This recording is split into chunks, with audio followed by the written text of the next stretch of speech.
I think in terms of tobacco, let me start there. One of the major campaigns that was started in the United States in the 1990s was called the Truth Campaign. And the Truth Campaign was funded by a settlement with a number of the different states against the tobacco industry, because it was found that the tobacco industry was marketing its products to children. You know, when in the old days when we had those, you know, Camel cigarettes with the cartoon characters, you know, for Joe Camel, and some other examples, you know, where there was found that the industry was blatantly, you know, trying to market to children. And in the settlement with the states, the tobacco industries have paid out a huge amount, millions and millions of dollars, billions, I think, actually. I don't remember the exact sum right now. And that was used to fund a campaign called the Truth Campaign, which was funded by a private foundation in Washington, D.C.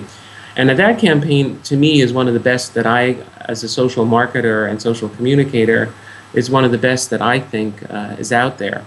And basically what was important about this campaign is it got teenagers to get angry at the tobacco companies for their marketing practices. And in that regard, they became you know, new voices in the community and to their friends to say, you know what, the tobacco companies did all these terrible things. Why would I even choose to smoke tobacco products?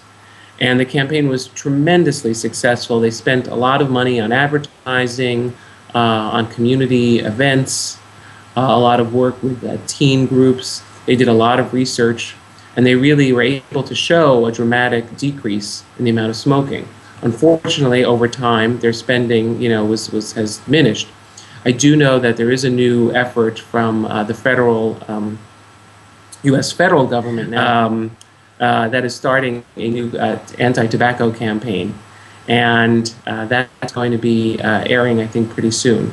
And that's going to be, again, addressing young people, but also addressing current smokers.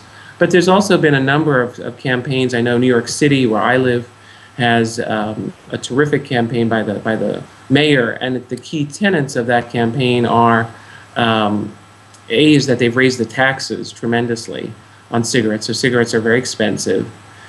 B is they've made it almost impossible to smoke in public places. Almost every public place, like restaurants and museums, places like that, you can't smoke.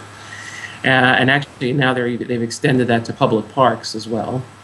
And lastly, they're running some very good advertising.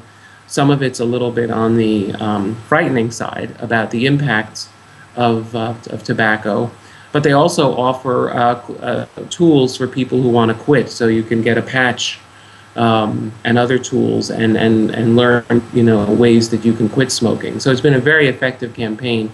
And I know that has gone, the smoking rate has gone down dramatically in New York City. I think it's down to like under 15% at this point.